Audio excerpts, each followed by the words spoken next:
Vamos começar os trabalhos.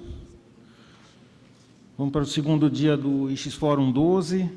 Inicialmente, gostaria de agradecer os nossos patrocinadores, o Google, a Abranet, a OU, a Cisco, a TEDEC Extreme, a Seaborn, a IPS e a Finizar, a NTT, a Globinet, Facebook, Angola Cables, Equinix, UPX Technologies, Telsius e L8. Então, hoje, a primeira apresentação do dia, eu vou falar rapidamente aqui sobre o modelo de sustentabilidade, né, do IXBR, que a gente começou em julho de 2017, a data está errada ali, e esse ano a gente deve atingir a gente vai alcançar, né, a recuperação dos custos operacionais de São Paulo, né, como estava previsto, tá? Então isso foi assim,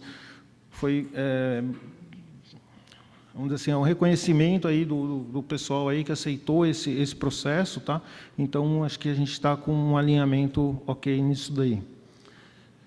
E aí, o que a gente vai começar a fazer o ano que vem é o processo de recuperação dos custos operacionais do Rio de Janeiro, tá? Que é uma coisa que a gente já colocou desde o início que a gente estaria fazendo. Então, a ideia é, até o final do ano, aí, primeira semana de janeiro, a gente vai fechar qual é o valor das portas lá no Rio. A gente não sabemos ainda se vai ser igual ao São Paulo, como que vai ficar esse valor. A gente vai estar fechando isso, tá? E a ideia, assim, preparamos um cronograma, tá? Quer dizer, normalmente o que a gente faz? A gente faz o cálculo, né, dos recursos utilizados, né, no último dia útil do mês. Então a gente vai pegar os recursos aí usados no Rio no dia 31 de dezembro e vamos fazer o processo como se fosse um faturamento normal, tá?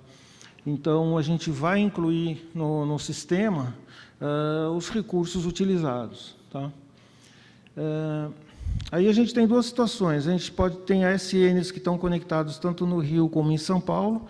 Os que estão em São Paulo já fizeram a adesão ao contrato, já estão fazendo o processo de pagamento. Então, vamos dizer, é um processo simples. AS que somente estão no Rio, aí eles vão ter que fazer adesão ao contrato, tá? Então, a gente vai estar notificando todos os AS do Rio sobre esse processo, essa mudança. Então, assim, a ideia do início do período efetivo de cobrança é a partir de 1º de março, tá? Ou seja, a gente vai pegar no final do mês de março para calcular o primeiro faturamento, tá? E aí, essa fatura vai ser liberada no dia 5 de abril, tá? Com vencimento para o dia 15 de abril. Tá? Então, tem um cronograma aí desses passos, tá? Que vai ficar disponível aí. Então, a gente vai notificar e quem precisar do contrato, que não puder fazer o aceite só pelo contrato online, tá? Existem empresas que, para processo de pagamento ou processos internos, solicitam para a gente uma via formal assinada, tá? Então, é só pedir isso para a gente pelo e-mail pagamento@ix.br. Tá? Aqui é só mostrar para vocês, tá? Quer dizer, uma coisa que eu queria tocar no assunto é a questão de chamados para a gente é suporte, né? Mas aí a parte são chamados de pagamento, tá? Então, para vocês acompanharem, assim, me dá mais ou menos o número de chamados que são abertos e encerrados todo mês.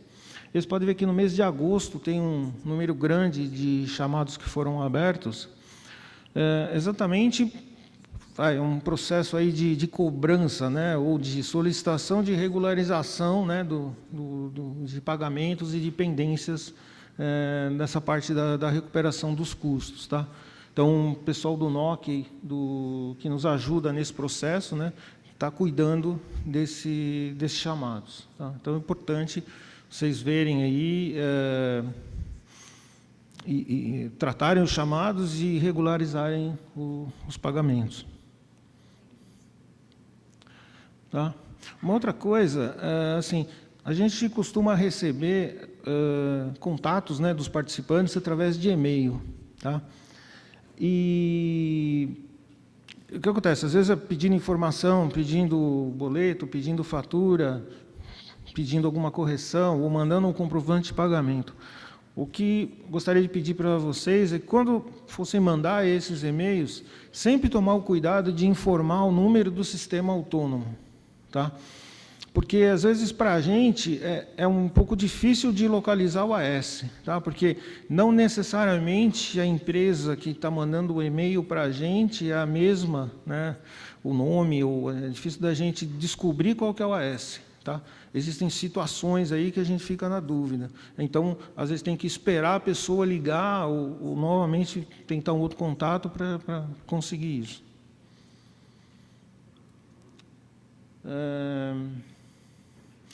E outra coisa sempre que vocês receberem lá, forem ver o faturamento e tiverem os recursos, né, listados, é importante, assim, se tiver alguma coisa errada ou inconsistente, abrir um chamado de suporte, né, de pagamento no link da página de fatura e fazer isso antes de gerar a fatura. Tá? Porque uma vez que a fatura é gerada, a gente tem uma série de consequências, né? Porque a fatura é como se fosse um documento fiscal para a gente. Tá? Então, tem algum problema, alguma coisa, a gente resolve, a gente acerta, mas peço assim, para que não seja gerada a fatura. Tá? Principalmente se passar por um outro mês. Tá? Porque aí a gente já tem que recolher os impostos, aí é bem mais complexo o processo. Tá? Então, assim, é uma apresentação bastante rápida, aí, só dar um feedback para vocês aí que está tudo andando normalmente, que nós vamos começar o processo no Rio. E se tiverem alguma pergunta... Não dá, agora dá para ver. Então, está tudo ok.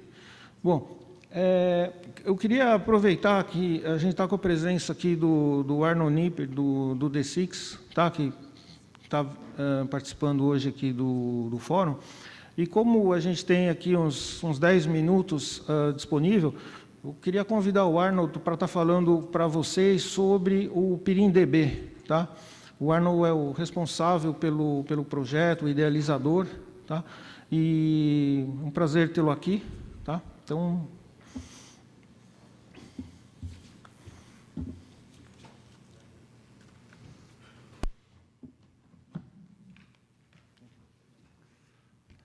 Bom dia. Good morning. Muito obrigado pela apresentação. Sim, eu sou Arnold Nipper, sou de DE6 e sou de PIRINDB. E acabei de cumprir os 10 anos em PIRINDB. Não sou o fundador, mas já trabalho com eles há bastante tempo. O que é PIRINDB? Então, PIRINDB basicamente é o banco de dados que você acha toda a informação necessária para fazer peering ou interconexões. E o que são essas informações básicas necessárias? Claro, em primeiro lugar, você precisa de informação sobre a rede e depois a informação sobre a colocação e, último, mas não menos importante, informação sobre pontos de troca de internet. E isso que PIRINDB tem um lugar e tudo bem colocado. Isso significa informação sobre toda a rede, sobre todas as colocações e também sobre todos os pontos de troca de internet. Se você for um operador de rede, ou um colocador de internet, você pode ter seu hack em PeeringDB e também tem o seu hack atualizado regularmente. Para que você precisa? Isso como rede, claro. Você sabe que a internet, não somente uma rede, a internet tem milhares, centenas de milhares de redes e definitivamente você não pode trabalhar sozinho, você precisa se interconectar, você precisa fazer um peer e se interconectar com outros. E nos casos mais fáceis, se vocês forem uma rede menor, pelo menos você precisa ter upstream, você tem seu ASN e daí pelo menos você precisa ter 2 upstreams. E aí você já pode estar qualificado para ser PeeringDB. Toda rede que tem ASN pode entrar no PeeringDB. E esses sistemas de hack têm seu sistema de contato. Se houver qualquer problema com sua rede, se alguma pessoa quisesse entrar em contato com você, bom, é muito fácil achar a sua informação. E o que você também deveria fazer, se você tiver uma rede, é indicar em que colocações vocês estão presentes. Na maioria dos casos, a sua interconexão a outras redes não são anéis bidirecionais, você tem pontos de presença e também centros de colocação. E aí você encontra as outras redes, ou para upstream, para interconexão, para venda, o que for. Se você estiver numa instalação, simplesmente indica que você está na instalação, que também ajuda a promover ou para ter mais visibilidade. E isso faz com que seja fácil que os outros o achem. Talvez haja outra rede próximo que queira uma interconexão com seus clientes e vocês não sabem disso. Então, o que essa rede provavelmente vai fazer é vai até PeeringDB, vai ver aonde você está localizado e qual é a porta mais próxima para entrar em contato com você. E o último que você deveria fazer, se você está fazendo um peering numa troca de internet, indique que você está no Internet Exchange. Para um registro de Internet Exchange, você precisa colocar seu endereço IP e V6, as portas, e se você está fazendo peering com um servidor de rota. E como as outras informações, por favor, mantenham todas as suas informações atualizadas. Se você ainda não registrou com PeeringDB, entrem a peeringdb.com. É muito fácil se registrar. O registro é feito em 6 horas, pelo menos em 24 horas. Temos um departamento de suporte e PeeringDB é uma associação que significa que você talvez possa ser um membro. É muito fácil ser um membro. Há somente 2 requisitos. 2 é ter uma conta PeeringDB, que é muito fácil de abrir. E número 2 seria também muito fácil. Você precisa ser um assinante da lista de governança PeeringDB. E aí falamos sobre a governança de PeeringDB. Assim que você cumprir 2 requisitos, você se qualifica a ser um membro.